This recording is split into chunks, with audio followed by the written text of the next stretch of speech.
So hi guys, Jonathan Graham here for Guitar Interactive Magazine. We're here with the one and only Tommy Henriksen. How are you doing today? Jonathan, I'm doing wonderful, man. It's like we're coming down the home stretch here. Tonight's our last show, so I'm looking forward to just taking a break for like a week. Oh, I can believe it now. You are a Hollywood vampire, but you're proving that you're not a true vampire because we're up very early. I know. You know right what? Under the light here. So we did this on purpose just to make sure, you know. So how's the tour been so far? Alice's tour is always like non-stop. It's one of those never-ending tours, but Alice is like the greatest frontman, and he's like the greatest guy to be in a band with. I love Coop, and the shows have been great, man. It's been really, like, we started, I don't know, I think in February sometime like that. We did something like that, and now we're, what is it, October? It's a long time, man. We hardly had any breaks in between also. And any of those breaks, I was doing Skully or the Vampires. Of course. I want to be going into all of that stuff, but let's start with this new music you've got from Crossbone Skully, because we were just talking just before the cameras were rolling. And I've been waiting for this thing for a long time, man. You know, I think, like maybe 2021, early 22, you sort of released the first little bit. We're finally getting there. So talk us through it. Where did the project begin, and you know, how has it managed to finally get out? I probably started it in 2018, 2017, somewhere around. That's how long it's been for me. So to finally get this thing out, thank you. You know, I'm sitting here going, just put the record out, man. What do they? I don't know what people wait for. That's it. It's like, you know, I always love this. Like, everyone says it's like a new model how you release music. No. There's one model. Either you buy it or you don't. You put it out there. You know, I don't know. It just drives me nuts. I don't give a fuck about TikTok and all that other bullshit and algorithms. If the music's good, people will find it. Anyway. You know, it's going on a rant. No, man, it's worked for a long time. And you know what? The music stands up for itself. It's a great record. Thank you, man. So I can imagine that you were desperate to get people just to hear it. And of course, we have heard quite a few tracks from the record, but there's still a good little bit more to come when the album drops in November. You know what the funny thing is, Jonathan? The good stuff hasn't even come out yet. Amazing. I've been wanting, it's like, see, when I'm doing this stuff, I never sit back and write a song. I'm gonna write a hit song. I'm just writing stuff. I put up the movie Mandy, you know, with Nicolas Cage, and that's what inspires me. Fantastic. Dude. I put that stuff up, and when I'm writing, and I got these lyrics and music, and I go, does it fit? This atmosphere is cool. I'm never sitting there going, I'm gonna write a song that's like 2 minutes and 40 seconds or 3 minutes and 20 seconds. I like when I came up with like Evil World Machine, it was like 7 minutes long. People were like going, they're not going to play it at radio. I was like going, I'm not doing this to get on the radio, you know what I mean? I'm doing this because I'm sitting in my bedroom going, this sounds fucking cool. Absolutely. And I wanted to have like an intro to the record, like David Bowie. When I first bought Diamond Dogs and I heard Future Legend when I was a kid, I was like, what is this? You know, and that's the whole thing. When I heard Future Legend and when Motley Crue did in the beginning, I thought that was brilliant. And then I was like, I want to do something like that to open up the Crossbone Skully record, and that's how we did the Evil World Machine. It definitely does, and it's fantastic to hear that it's got those types of influences, because it is a very cinematic sounding record. You've got your classic just sort of balls to the wall stuff, but you know, the more listens you hear, you think, wait, there's like a bigger world to this, and of course it is. There's a big concept to this. You've also got some additional stuff like a comic book and all sorts coming, haven't you? So, so was the plan right from the start to make it? I mean, obviously you're saying you're inspired by certain records there, but you know, to make it an actual concept. There was no plan at all, dude. I don't plan nothing. It's funny. I got no plan. I got no agendas. I got nothing. I just like go wherever. I don't mean to sound like a hippie, I tell you, but I just go where the universe points me. Like when I started this thing, it was just like me jamming at soundcheck with Glenn playing AC/DC songs. It just so happened our lighting guys, you know, work for AC/DC, and one of them was like, "going, you should be doing this for real. What are you just fooling around up there?" I was like, "Yeah." He's like, "No, you should do this," and I was like, "Huh." And I remember going home on a break. And I was like sitting, let me fool around. So I came up with the Boom with the Boom. It was the first song. And then I was like going, hey, you know what? Let me just do all this stuff, because there's no better frontman to me in rock and roll than Bon Scott, Alex Harvey, you know, Alice Cooper, Johnny Rotten, Iggy Pop, Peter Gabriel. Like, those are the guys that, like, you know, even Richard Butler, you know what I mean, from the Psychedelic Furs. It's like these guys are like a big influence on me. Roger Daltrey. You know? It's so when I'm doing this stuff, I'm just like pulling everything that's in my DNA, even Slade, you know what I mean? Like all that Naughty Holder stuff, you know? It's like, I don't know, it's just like, it just comes out. I never listen to something, I'm going to write a song like that. I just go with it, and all of a sudden I go, oh, wow, that reminds me of this. Oh, that's cool. Without even mentally doing it. You just going with the flow. It's in the DNA. Yeah, it is. It really point, is, man. And AC/DC's like, come on, man. It's like when you hear the record, like the first time, I love when people, the guy said yesterday, he's like, you know, when I first heard this, I thought you guys were like just another Airborne AC/DC clone. Yeah. And I went, well, Airborne gets a pass these days now because, you know, they've been doing it long enough. So I'm the new guy you could hate. But I said to him yesterday, I go, so what do you mean? He's like, well, you know, the first 5 songs that come out, it's like a very AC/DC, Def Leppard, and then all of a sudden the record just does this whole weird thing. And I went, exactly. Because when we were putting the thing together, Mutt Lang, who's like a big, he's like the integral, the genius in this thing, you know what I mean? When he sequenced the record, I even said to myself, I was like, oh, I wonder why he bumped all of those up. But I never questioned him because the guy's like fucking Yoda to me, you know? Of course. He's another entity in its own self. Yeah. So when I heard the sequence of the record, I was like, I just said to him, I was like, I want to start with Skully, I want Skully in the middle, and I want him to end with it. And then he's like, no problem. And then he put the whole thing together. Amazing. Yeah, it is amazing. Just when you mentioned Mutt Lang, let's chat a little bit more about him, because obviously, I mean, it'd been a while since he had really done anything. Obviously, he only does stuff at this point if he's going to be, he's going to be excited about it. So how did that process start and getting in contact with him and then him getting involved? I can't thank, first of all, the guy who got me in Mutt Lang involved is the guitar player Tommy Denanda, who actually played all the guitars on the record and co-produced it with me. He introduced me to Mutt, and I can't thank him enough for that. And he played outstanding guitar. Yeah. And working with Mutt, like he heard the stuff. Like I was finishing up in L.A. and Tommy said, I'll send it to Mutt. I was like, cool. I didn't think anything of it. I was like, Mutt Lang, you know, come on, dude. It's like you need millions of dollars to work with Mutt. You need to be like a big superstar. Sure. Here I am, some dirtbag from Long Island, some teenage dirtbag who has dreams and aspirations to be, as you know, like write songs and make records like Mutt Lang. My whole life I've been doing that. Yeah. So when I got that call from Mutt, it was one of those things where I got to tell you, man, it's like, you know, I get emotional when I hear, because it's like I just remember that, like it happened like fucking yesterday, and it was like I think it was on my birthday, 2019, where he just called up. He's like, Tommy Henriksen, and I was like, I see the Swiss number. I'm like, who the fuck's this? He's like, it's Mutt Lang. I was like, what? You know, and there's more to the story, but he's very private. You know what I mean? And I always honor that about him because I never want to fucking, you know, upset the fucking, you know, my God of you want him to do the next record. Well, we've done a lot.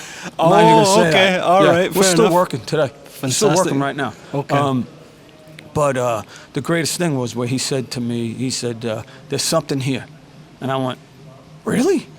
He's like, yeah. He's like, can I work on this? I was like, what do you mean you work on it? I was like, I got no money to pay. And he laughed. He's like, this ain't about money. And that's when I was like, oh my God. I was like, really? He's like, yeah, send Ole, his engineer, who's another fantastic, like I think he's one of the best mixers out there, this guy Ole Romo.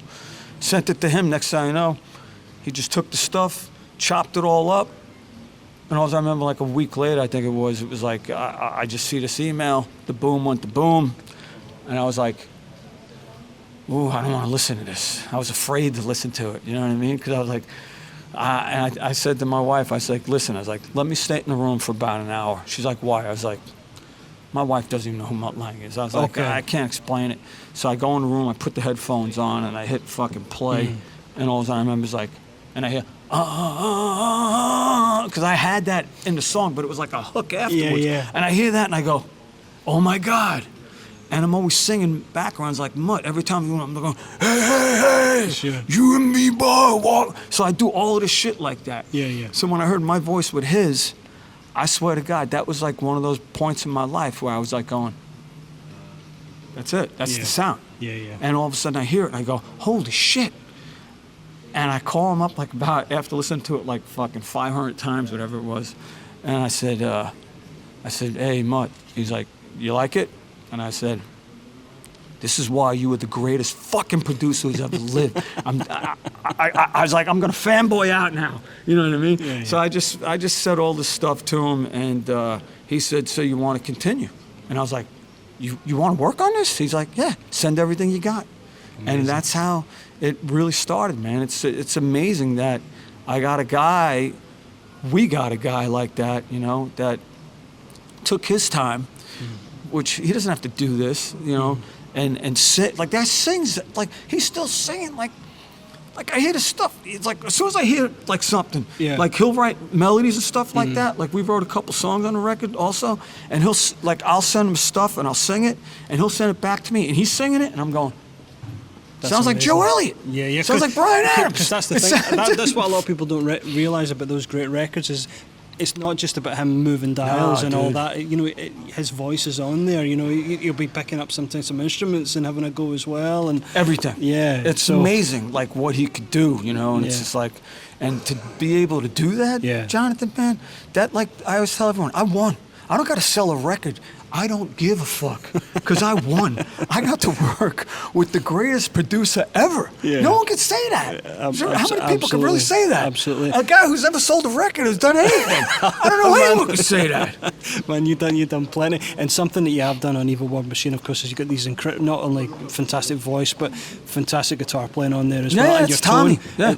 Bo, you're playing as well. No, he played the majority of the stuff. There's little bits and pieces that I play because I like to leave it up to like, you know, because he's an amazing guitar player. Sure. But we did have guest guitar players on the record. We got Phil Collin to play on the Boom Went the Boom, which was fantastic. Like Phil, you know, it was one of those things where they wanted to do these what do you call them? Special guests, whatever the hell. I don't even know. I was like one of those phone calls I got. I was like, really? Yeah. Now we got to change this up? You know what I mean? So we went back, and when I was talking to Nikki Sixx about it, because Nikki's a great resource for me. Whenever I need to talk about like shit, I'll call up Nikki. The cool thing is I got like 5 people that pick up the phone for me. That will, you know, most people you text them, phone's right here, right? Yeah. Anyway, you know, it's like okay, but I'm not like that, and those guys are really great with me like that. So when features. So when it came up to like features, I called up Nikki. I was like, "What's this feature stuff, man?" And Nikki was like, "It's like a ballad back in the '80s." Like he said, it's good to do. And I was like, "Okay." So I said to him, I go, "Well, like, what do you mean?" He's like, "Well, you got to get like someone who's got like a lot of followers on Spotify and all this shit." I don't know nothing about that stuff. Right, yeah. You know what I mean? So I'm like going, all right, this is new to me. I thought I'm just playing music. So then I said to Sixx, I was like, "Well, why don't you fucking play bass?" And he's like, "You want me to play bass?" I was like, "Yeah, absolutely. I've been on tour with you. I saw you play bass. All of those fucking people out there that fucking say Nikki Sixx can't play bass, fuck off, dude. This guy can play great." Of course. And he's written some of the greatest songs ever. Yeah. So when I said to Nikki, play bass, man, let's shove this one, let's fly this one up the flagpole. Yeah. And the motherfucker killed it. And sorry for cursing. No, please. But Nikki, like, he took it, and all of a sudden I said he Motleyized the song, because I had it more of a staccato thing, and then he just did his Motley Crue thing to it, and it was really cool. And then with Phil Collin, I was like, guitar players, let me call up Phil. He's one of my favorites. You know what I mean? It's like, I don't want to go to the obvious. I don't want to go to Joe Perry or Johnny Depp or any of those guys, because I know that's what they, you know, that's what people are going to expect. Yeah. I was like, no, I want to go outside the box. And then I called up Phil and I sent him the track, and he heard it. He's like, yeah, I'll have it for you by Thursday. And he did. Yeah. And all of a sudden I got this song, and I didn't say anything to Phil that it was Mutt. I didn't say nothing. I just, here you go, Phil. Phil's like, love it, Tommy. Great. Yeah. Next thing I know, I gave it to Mutt. Mutt's like, this is great, fantastic. He said, did you say anything? I was like, no, I didn't say nothing to Phil. Yeah. He's like, well, let him know. So I called Phil. I said, hey, by the way, it's Mutt Lang. And Phil was, because he knows I could sing all that stuff. When I'm doing this thing, yeah, you know. And I do like 150 background vocals. You have no idea how many background vocals it takes to sound like that. Well, that's it's such a wall of sound, you know. It is. It's work. And do you find that when you were, you know, getting it, because obviously there's the vinyl releases and all that different stuff, you got to think about all these different formats. People listen to it on their phone and what have you. Did you get involved in that about like mixing for different formats? Nah, or was it just a case, man. Just put on a fucking set of NS10s, man. If you can't make, if it sounds good on NS10s, it's gonna sound good anywhere. You know what I mean? I mean, that's like it's just like overthinking. I'm going to mix it for fucking Dolby. I'm going to do it. It's like, fuck that. Just put it out there. Yeah. You know what I mean? Yeah, because at the end of the day, there's so many records that have come out, all the classic records we think of, they were all fine before all that shit, weren't they? So. You think? Right, Jonathan? The other thing is, like, if the song's good, it doesn't matter what. I mean, you can hear stuff that sounds horrible. I mean, but as long as the song connects, that's the other thing. But the greatest thing is when you got a guy like Mutt Lang and Ole Romo, I don't got to worry about nothing. I just get, what I do is I'll have the whole song arranged and I'll have it pre-mixed. We'll go back and forth and we'll do like, I don't know, what was the highest version of a song we did? It had to be like version like 92. Wow. So, and that's the process when you're working with Mutt Lang. It's like, he first said to me, he's like, Tommy, we'll never go backwards. He's like, so don't listen to what we just did. He's like, we're always moving forward. And that's the one thing I loved that I learned from him, because you get some producers like, let's go listen to version 2, and then they start chasing this fucking thing. Like, do the next one, the next, just move on. Yep, we'll just keep on moving, and it's amazing. And so when you're mixing this stuff, it's like I'll give him like what I think this, like some of the things, and Ole just takes it to that level. You know what I mean? Him and Mutt, all of a sudden I go, yeah, there it is. No, I know Evil War Machine, it's not out just yet. We're still waiting, you know, a few weeks for it to drop. But you did drop a little hint there that there's some more to come. Yes. So I've got to pick up on that. Yeah. So I'm assuming it's not going to be quite as long a process in getting a follow-up out. Not at all.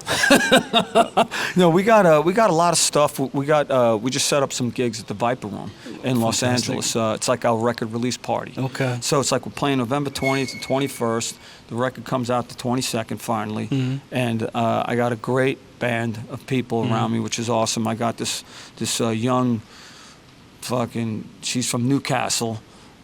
England, Newcastle, England. Let me not say London, England, Newcastle, and she's phenomenal. And she just turned 21. I've known her since she's 19. I've been working with this girl named Anna Cara, and I got this guy named Sam Bam Colton on guitar, and Chris Wise is playing bass. And for the Viper Room shows, I got Glenn Sobel played drums on the whole record, the whole thing. He's always my number one guy to go to, Glenn, because he's just a phenomenal drummer. Yeah. And I don't know, man. It's like we're getting there, but I'm not going to say anything because it's like, you know. Fair enough. But there's always stuff happening. Yeah. Now you got the Viper Room shows. What about in the UK? You think you could bring Crossbone Skully here? Absolutely. That's one of the. It's already in the talks. I'm just trying to figure out to navigate it between like Cooper and the Vampires. That's it. But there's something that's. Let's see, the universe. Hopefully it works. You know, everything's been going good. Well, it feels like the sort of thing that you could. You could 1-2 punch with a Vampires tour or a Cooper tour, you know what I mean? And hey, maybe even some special guests could show up then, yeah? You are a very smart man. Cheers to that, mate. I'm not going to say nothing.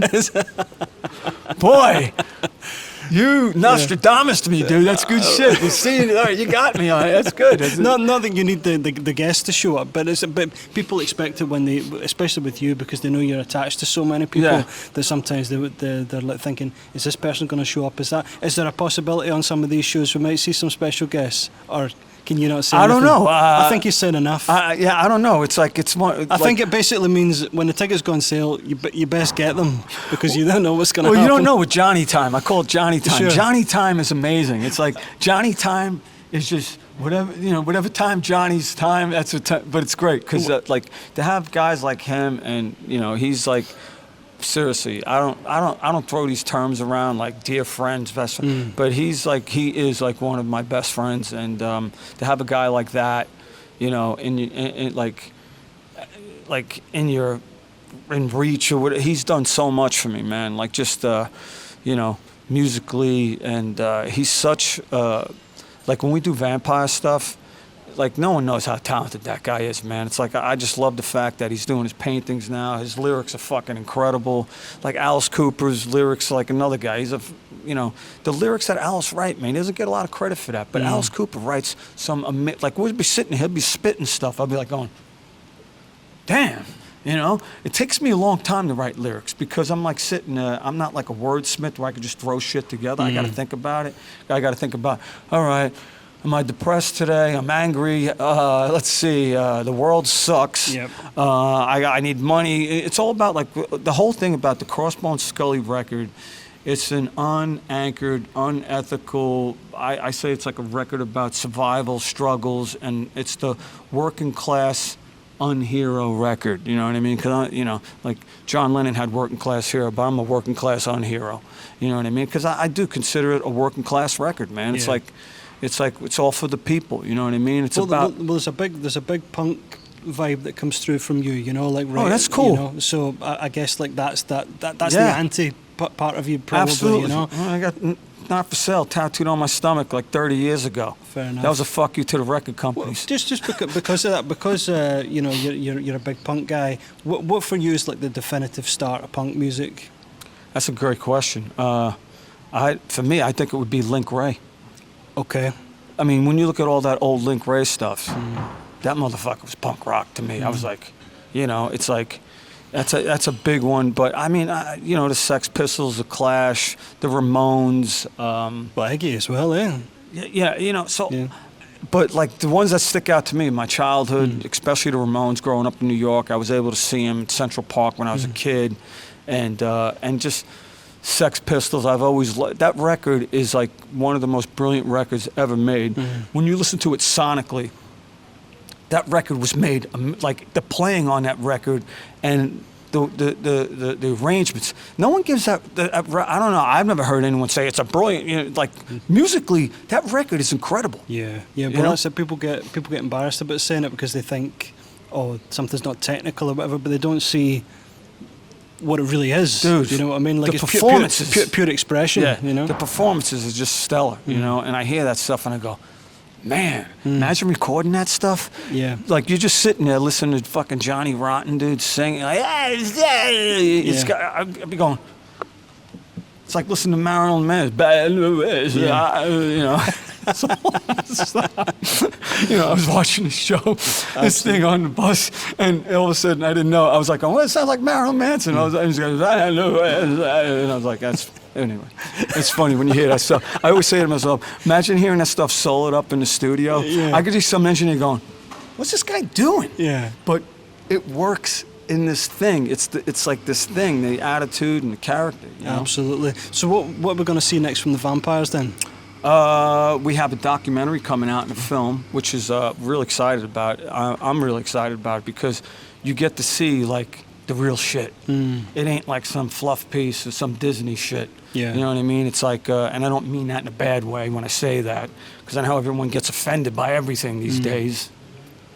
Anyway, no, it's not like Disney shit meaning like this New York shit. Like shit is like, doesn't mean it's shit, it just means shit, like typical stuff. That's it. Disney stuff, okay? Thank you. But it's really good because we dig into like a lot of behind the scenes stuff, which is great. And we recorded it live. We have a live performance. Amazing. So it'll be like a piece where it will have like interviews throughout of everyone, which is great. The interviews, I'm telling you, I don't talk stuff, man. I ain't trying to sell you on anything. But I can tell you right now, when you watch this thing and you all of a sudden, it's like when I was watching Robbie Williams' documentary. I was not a fan of Robbie Williams. I always thought, whatever, he's English. So when I finished watching that documentary, I went, motherfucker, I love this guy. Yeah. I did. David Beckham, I was like, oh my God. I had no idea. So that's the whole thing with this documentary film. You're going to watch that and you're going to be like, I had no idea. And it's beautifully, it really is. This guy, Dan Cotillo, who directed it, he did a wonderful job. And the mixes on it, we did it at the Bach Theater, this guy, Ernie Bach, who was gracious enough to give us his theater, and we recorded it there in Boston. And the sound of it and the whole thing together, I just saw like a quick rough. And I honestly, there's one part, and I was like, oh man, I got like emotional. I do get emotional. I am, I do have a lot of empathy for people. Remember so what that. sort of time period we're talking that this has all been? Next year. No, but the actual filming began? We started filming it, what was it, last year? Okay. Yeah, we did it on the tour. We did it throughout Budapest. We started in Europe, and we were going to film it in Birmingham. Yeah, so there's a lot of stuff that's in, like good stuff, man. Like a lot of really, because the one thing when we were doing it, I said to Johnny, I said, we got to make this stuff about the fans. Yeah. because that was the one thing I said to JD. I was like, this ain't about you. Yep. And that's when he looked at me and went, brother, let's do it. I love it. Amazing. Because it's like, if you go to Johnny Depp and you say, hey, man, I want to make a film. You know how many people do this every day to this guy? Of but if you say to him, hey, man, I want to make a film, and it ain't about you, dude, right away, then he'll do it. He's like, I love it. Let's do it. Let's talk on when it all started for you with Alice. I was producing and writing and stuff like that. And I moved to Nashville. And when I moved to Nashville, this guy, Bob Ezrin, who's one of my another bucket list producers, like to work with Bob Ezrin and Mutt Lang, dude. Sure. It's like, you know, like I said, a teenage dirtbag from Long Island, shit don't happen. But I moved to Nashville and Bob wanted to work with this band that I was producing. And so happened, Bob said, hey, I got a project I want you to work on. And it happened to be Peter Gabriel's Scratch My Back. And I didn't know it at first because Bob was just like, I just work on this song. So I hear this song and I hear a guy going, boom, boom, I'll come to take you home. And I was like going, sounds like Lou Reed. So I called Bob, I go, dude, is this Lou Reed singing Peter Gabriel? He was like, yeah. I was like, ooh. He's like, just make it. Lou doesn't want anything that sounds normal. So if you're going to do drums, you got to make it. You can't use a drum. You got to make something. Use a hammer if you got to. So I was like, okay. So Lou Reed does not play to a click. So this is like freestyle. So I'm trying to put like a fucking hammer with sandpaper as a hi-hat with distortion through a Marshall fucking stack doing this. And it took me like, seriously, a month just to get this drum part together so it could flow. And then I added a bunch of other stuff. And long story short, when Bob played it for Lou, we were in the car. Bob calls up Lou, what do you think of the track? And Bob looks at me and goes, Bob, I hate it. And then Bob hangs up the phone with him. This is what I love about Bob. Bob Ezrin, dude, is one of the funniest dudes ever. And I love Bob. Because if it wasn't for Bob, I would not be here. You know what I mean? I owe Bob Ezrin pretty much everything. Fair enough. And Bob says, don't worry, Tommy, give him a couple days, he's going to love it. And next thing you know, we get back in the car, we change a couple things, and calls him back, and he says, he loves it. Lou loves the track. Anyway, so that's how I started working with Bob, and then Bob led to Alice. So one day Bob's like, let's do these songs, these like redos for Alice Cooper. So we're doing, and I did it for Foreigner before. So, and no one knew that either. I was doing all this like stuff, making it sound like the original versions and stuff. So Bob said to me, I want to do this with Alice, blah, blah, blah. So Alice came into the studio, and I'm sitting there, and I'm engineering, I'm playing bass, I'm playing guitar, I'm singing, playing keyboards, and Alice is like going, who did this? And Bob's like, Tommy did. And Alice looked at me and went, okay. So we did a couple vocals with him, and then when we were done with the session, Alice and Bob are sitting on the couch while I was like working on some shit, and I hear these, and they're always like talking all the time.